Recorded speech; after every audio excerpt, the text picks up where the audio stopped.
let's talk about the Odell thing, if we could, because you know I'm a fan, and part of me is afraid to be excited because as Browns fans, as you well know, you've had reason to be excited in the past and then bad things happen. Joe, tell me that I'm nuts. Well, you're not nuts, and I'll tell you why. It's like, Christmas morning, and you're looking at your presents, and you got that big box that's wrapped under the tree. It looks exactly like what you'd asked for, but you don't want to get too excited until you actually unwrap it and are able to lay your eyes on that present that you hope it is.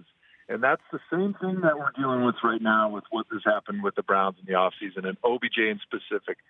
We know what we think he is, but until he's in that room, until he's in that stadium with Baker Mayfield and he's able to make those plays and we're able to see all this talent on that roster play good football together, I think Browns fans as a whole will probably have managed expectations going into the season, and that's actually not a bad thing. I think it's important for all the great moves that they've done this offseason to still understand that there's a lot of work to do before you just show up on Sundays and start winning football games. And I think that would be a really good thing for that football team to still have that chip on its shoulder, even with the infusion of talent that they've had this offseason. That said, I'm excited, but I am still reminded of the fact. And listen, I know, and I've had people text me and say, will you just sit back and enjoy it? And I said, yes, I am enjoying it. I am excited. It is March. But, Joe, as you know, 371 days ago, we were talking about this team being 0-16, and what are they going to do? The Jarvis Landry trade hadn't been made. No one could figure out why. I mean, I didn't say no one, but there were still people confused as to why Hugh was back, and is Dorsey going to make a splash? And to go from that to this, it almost seems like too much too soon. Yet you look at them on paper, Joe, and you go, damn, they're good. Well, it certainly is very exciting if you're a Browns fan. But you did mention that Cleveland fans, Browns fans in specific, we've been burned in the past.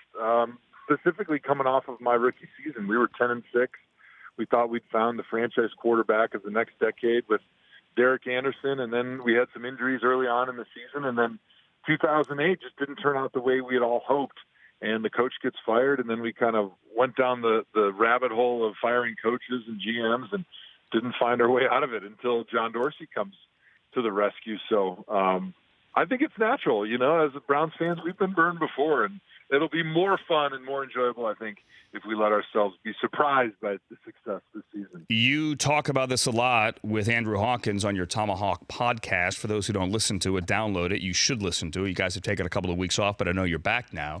Tell me why Baker Mayfield has the demeanor and not only that, the football ability, certainly, but the demeanor to handle the I don't want to call it a powder keg, but all these personalities now being thrust into this locker room.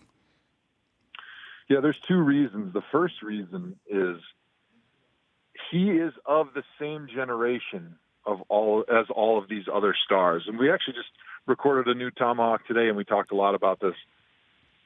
He has an ability to relate to all those stars in that locker room that a guy like an Eli Manning or some of these older quarterbacks that are stars in their own team, in their own market, don't have that ability to relate. And I think the breakdown for me is always, did you grow up in middle school and high school with social media? Because I feel like that is a big generational divide. And for a guy like Odell, for a guy like Jarvis, for a guy like Baker, they're able to speak the same language.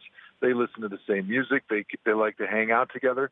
So there's an ability to understand each other off the field. And I think that strengthens a bond that they'll be able to use in the locker room when things get tough. Because no matter how successful you are as a team, you're going to have some hard times, and there's going to be some hard conversations, and there's going to be some heated battles in that locker room, especially when you have all these players that want the football. But being of the same generation, I think, is a huge benefit for Baker. But the other thing with Baker is his leadership skills. We saw it already in his rookie season. He's a natural-born leader. We saw it at Oklahoma.